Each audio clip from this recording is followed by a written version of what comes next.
Hello YouTube, Mewtwo here with something of an impromptu video.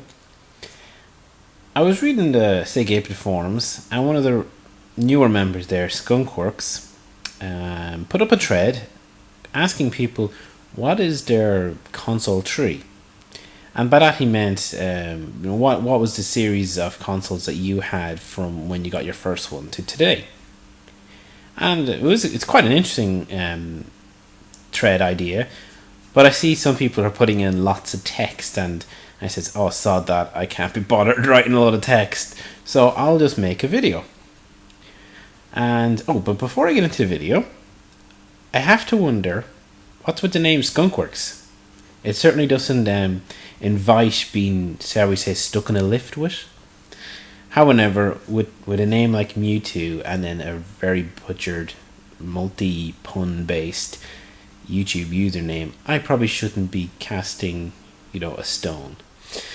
So anyway, on to the main point.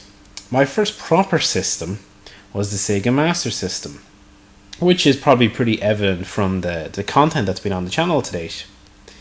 I had actually wanted to get a Sega Mega Drive, but my parents convinced me that a Sega Master System would be better value, or would suit me better, as it came with Sonic 1 and it had 2 controllers and Alex Kidd. Now I know that a good part of that was that the Mega Drive was quite expensive at the time, and they would rather have picked up a Master System. However, I ended up loving my Master System and nearly being glad I got it versus a Mega Drive.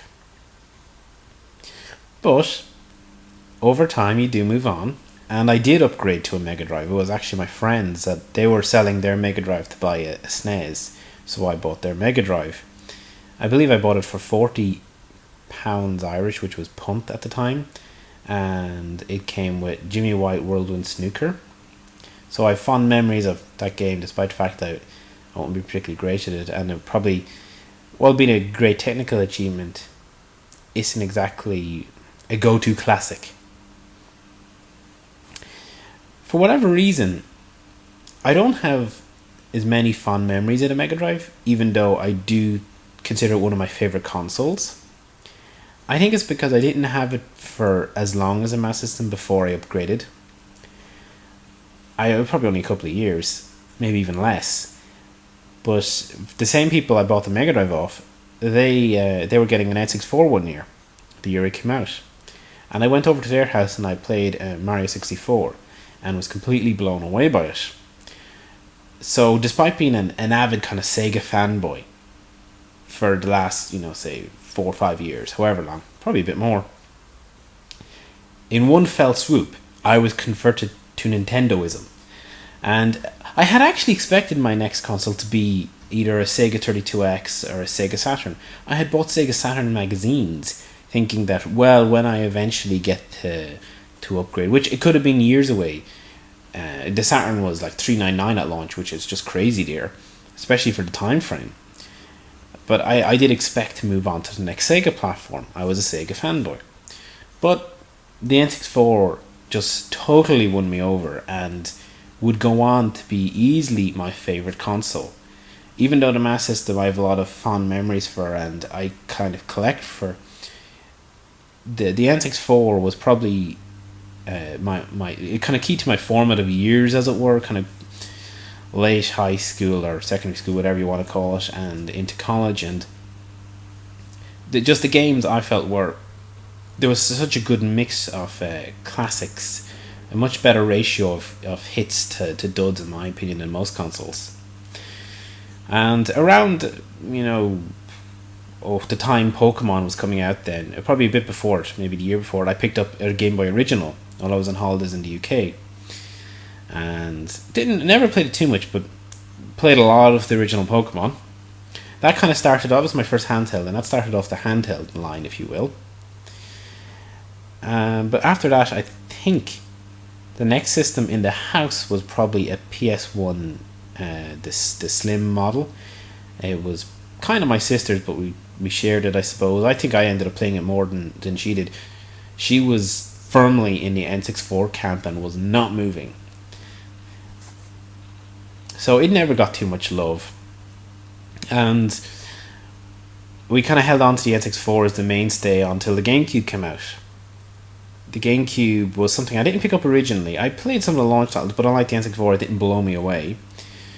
But I seen a good deal on a second-hand nice boxed unit in game up in Blanchardstown. So managed to pick it up for, I think it was like £120 at the time, or maybe it was yours, I can't remember. And got like Rogue Squadron, the first one with it. Well, actually the second one, the first one was on the N64.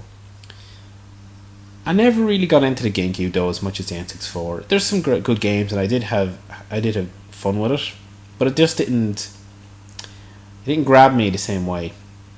In fact, it was around this time that I was kind of waning off gaming a little, and I wasn't as captivated, I suppose, as I had been. But then again, growing older, you got other pressures and other things taking your attention. A little bit after that, then I got a Game Boy SP, the classic NES edition, which was my first step up from the original brick Game Boy, and quite a step up it was. It was a great system. I got Advance Wars 2 with it, but I didn't really get into Advance Wars that much, so I was rather lucky that I was only going to get Advance Wars with it. And just at the last second, I was about to leave town and decided to duck back into game and pick up Donkey Kong Country 2, which was one of my favourite SNES games. Because I ended up in loads of that and a lot less Advance Wars 2. I think the next console then, or well, not a handheld, was the Nintendo DS, the original fat model.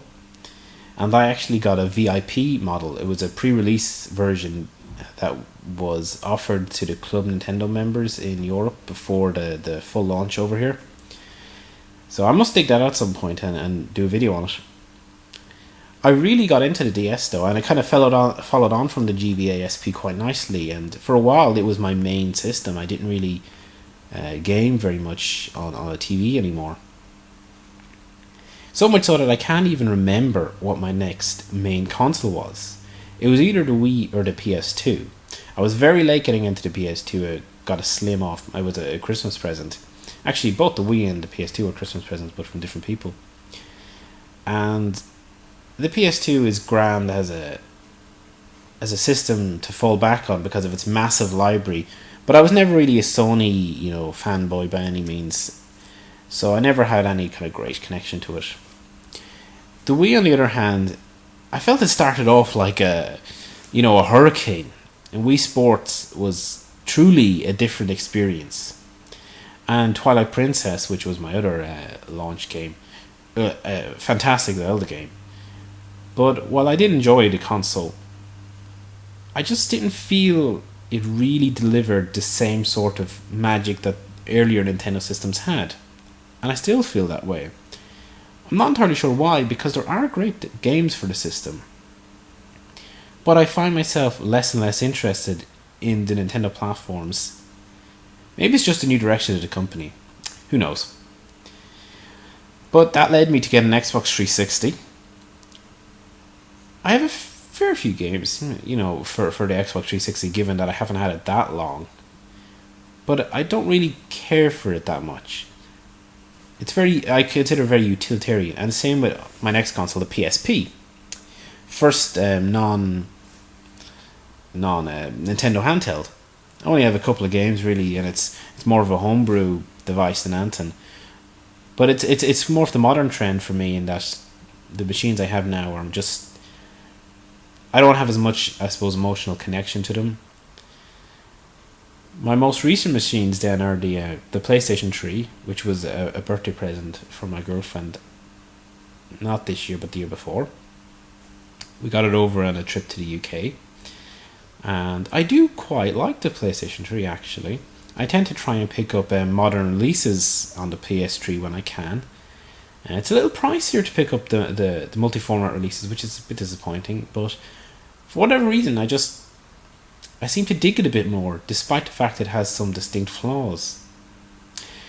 And then, most recently, as I did a video on it, was my Nintendo 3DS. I picked it up this year, and I played Zelda, and that's about it, to be honest. It hasn't really delivered, and after seeing the high potential for a Nintendo 3DS Lite fairly shortly. The disappointment can't help but set in earlier than perhaps past consoles. Maybe that's why I've been a bit down on Nintendo platforms. Feeling the shaft a bit, I suppose. There are other consoles that I picked up in, when I've been retro collecting, things like my Mega CD, my Game Gear, and things like that. But I can't remember really where to fit in. I even got a DS Lite, and I got that launch day, but I don't know where that fits into the grand scheme of the family tree, as it were, or the console tree that Skunkworks was talking about in the original thread. He also asked what was